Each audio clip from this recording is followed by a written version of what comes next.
Assalamualaikum warahmatullahi wabarakatuh. Alhamdulillah, bertemu lagi dengan Ibu di mata pelajaran Produk Kreatif dan Kewirausahaan untuk kelas 11.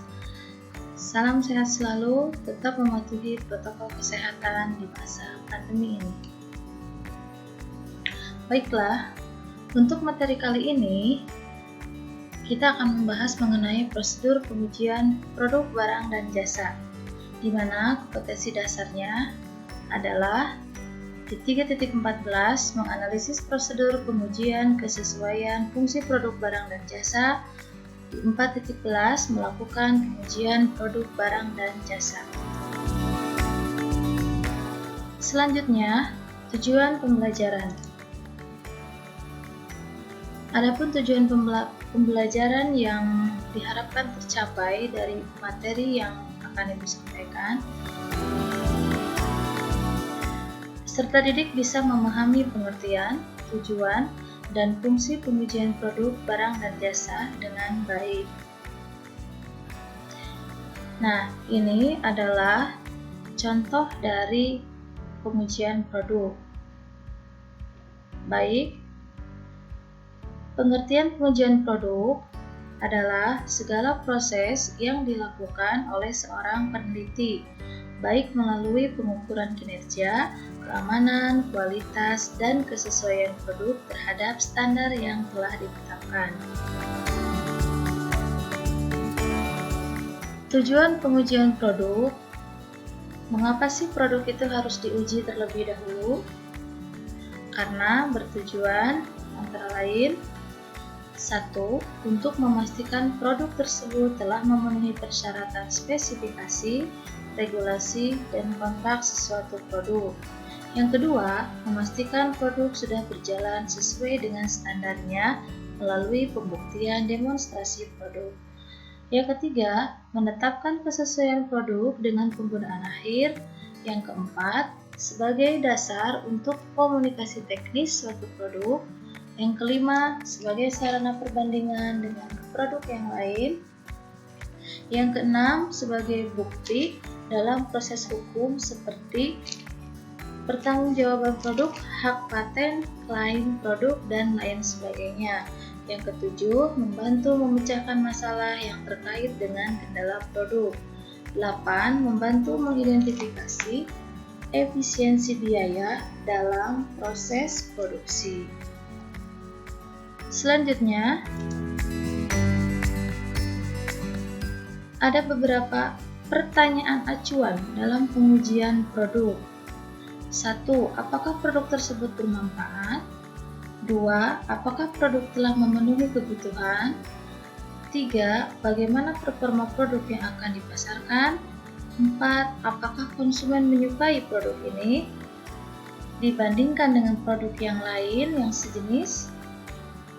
5. Bagaimana tanggapan konsumen terhadap produk? Dan 6. Perbaikan apakah yang dapat diusulkan?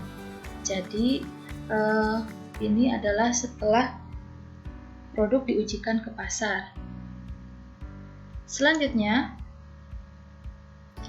ada 4 kegiatan inti dalam prosedur pengujian produk. Yang pertama, pengujian teknis.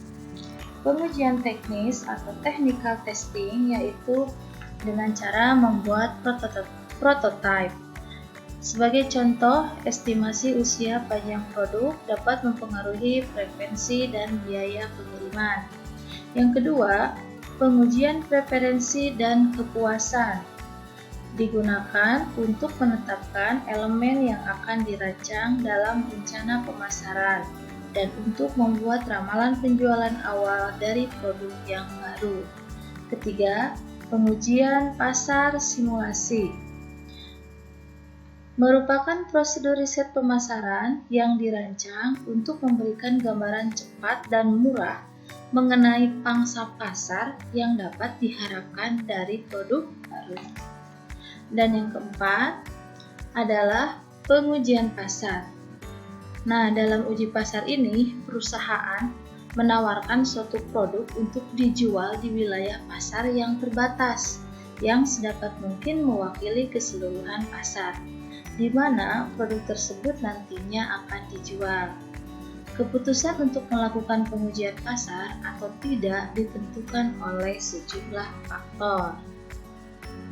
Oke, selanjutnya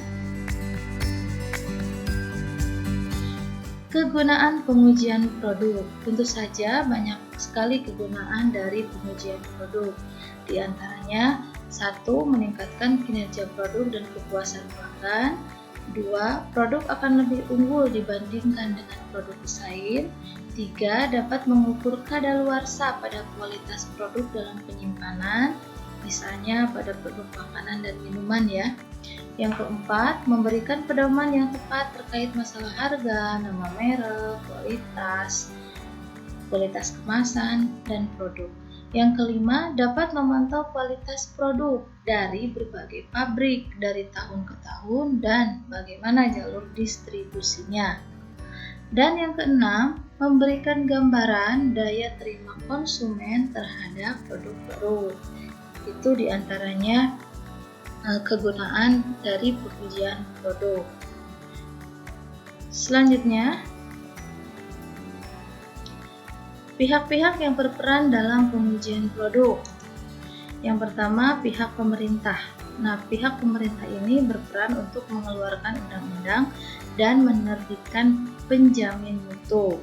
Yang kedua, perusahaan. Perusahaan dalam ini perusahaan penyedia barang dan jasa ya, berperan untuk mengeluarkan produk, baik produk barang maupun jasa, dan layanan yang memuaskan atau layanan yang baik. Yang ketiga, organisasi konsumen. Organisasi konsumen di sini Ibu contohkan YLKI atau Yayasan Lembaga Konsumen Indonesia. Organisasi konsumen ini tentu saja berperan untuk menampung ya atau sebagai wadah atau sebagai media keluhan konsumen terhadap penerimaan barang dan jasa. Selanjutnya, ini hanya contoh grafik kepuasan konsumen. Silakan untuk diperhatikan pada produk barang furnitur pada salah satu produsen mebel di Surabaya. Di sini sudah jelas ada sumbernya, bisa nanti kalian cek sendiri. Indikatornya komplain, memberikan referensi kembali, dan membeli lagi. Ya, bisa dipelajari. Selanjutnya, ini masih juga contoh keluhan konsumen dari Yayasan Lembaga Konsumen Indonesia atau YLKI yang tadi Ibu sebutkan mengenai keluhan konsumen terhadap pinjaman online. Ini sumbernya juga ada di bawah. Silakan boleh dipelajari ya. Dengan dari cara penagihan, dari cara pengalihan kontak, suku bunga tinggi dan lain sebagainya.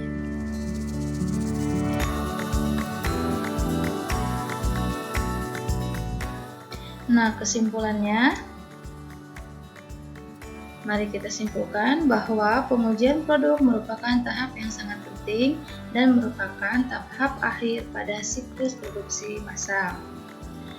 Pengujian produk merupakan tahap yang menyeleksi produk-produk yang layak untuk dipasarkan kepada konsumen dari produk yang kurang, dari produk yang cacat dan tidak layak dipasarkan kepada konsumen.